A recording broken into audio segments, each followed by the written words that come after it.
sector, and then both Mr. Hamad Azhar and Ms. Shamshad Akhtar has stated that the size of the SME is 30% of the economy, and is much, even I think it's much larger than that. But the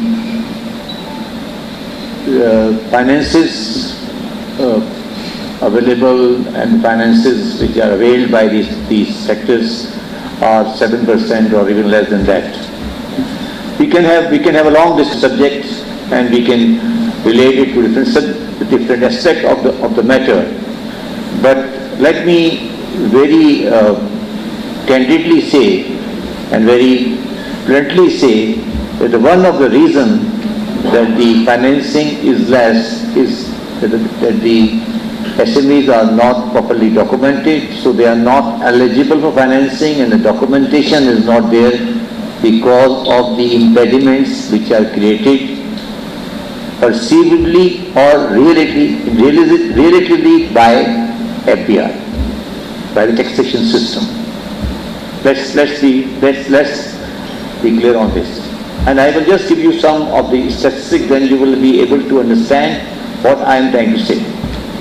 In Pakistan, at the moment, there are 3.1 million industrial consumers of the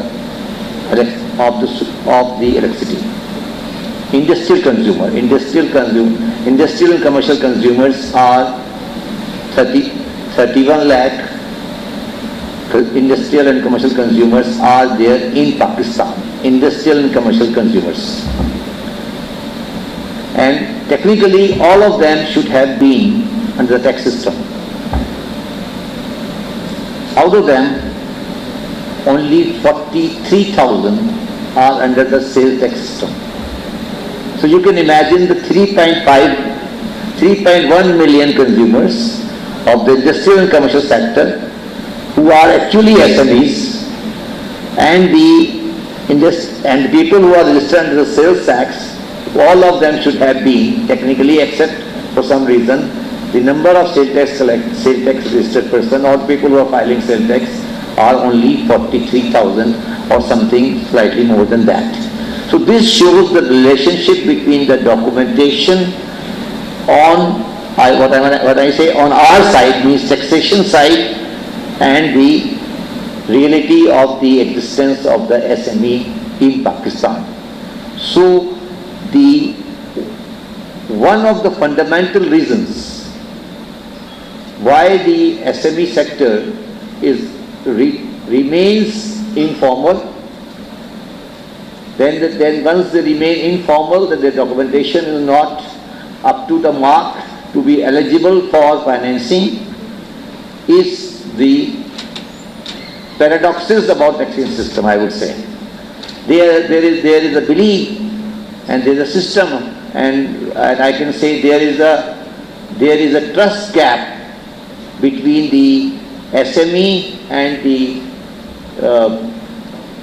the regulators, that once they come into the system, that they will be harassed, they will not be allowed to operate in the manner they are operating, so they keep themselves out of the taxation regulatory systems. So I would say the documentation, financing and taxation system of the SME are all related subjects. Unless we unlock this battle between the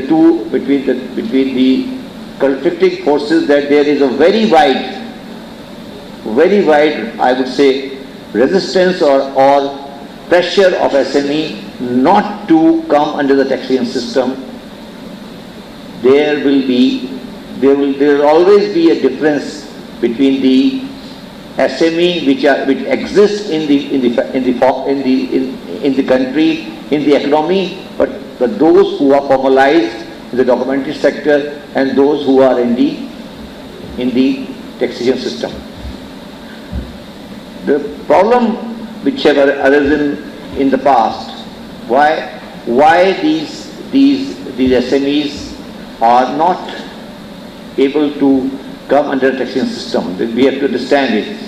And why they have not been documented. First reason is, yes, that there were incentives, there are reasons to be outside the system so they can avoid a certain amount of taxation, and unfortunately in our country, the taxation system in the past have been tainted more towards the trading side of the economy rather than the manufacturing side of the economy. So the SMEs who are on the manufacturing side were burdened from the two angles. One was the higher rate of taxation, the more compliance requirements, the more they were not competitive with the person dealing in the same goods when it is imported. So there was a tilt towards the preference of trading versus manufacturing. So the SMEs who were in the manufacturing sector were technically disadvantaged in the taxation system to come under the regular system on documentation. So they avoided, and the system pervaded that the SMEs who are in the manufacturing sectors are neither well documented, they are not the part of the financial system, and they are not the part of the taxation system. But if you look at all economies around the world, the SMEs in the manufacturing sectors are the backbone of the employment for the growth of the economy and to support the whole overall objective of the economy. But in Pakistan, if you look at the policies which we have maintained, I restrict myself to taxation, we have discouraged the SMEs in the manufacturing sector to come under the system, and we have indirectly promoted the trading sector. So that is one of the reasons in the taxation policy. That was a policy aspect of the taxation system in Pakistan, which has hindered the documentation of the SMEs in Pakistan, and we as the government are seriously now working that the SMEs in the manufacturing sectors should come under this. I will dilate on this. The basic problem which we are facing in the taxation system is that our taxation laws, we have only one common taxation code. We have only one common taxation code, which is Income Tax Ordinance, which you call Income Tax Ordinance 2001, or Sale Tax Ordinance 1990, or FED Ordinance. That is applicable.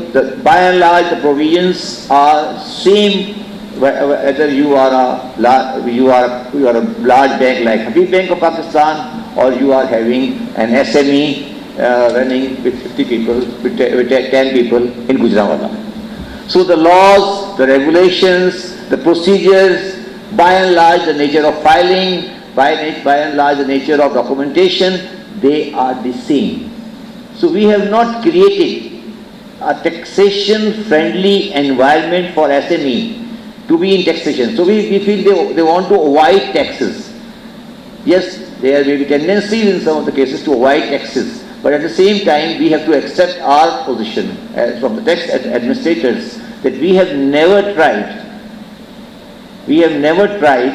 to make the laws and things simpler for SMEs. For example, just give me I see some of the senior accountants sitting here, that just for the sake of argument, we ask the SMEs to, once they are in the taxation system, to account for under a proper double entry accrual system,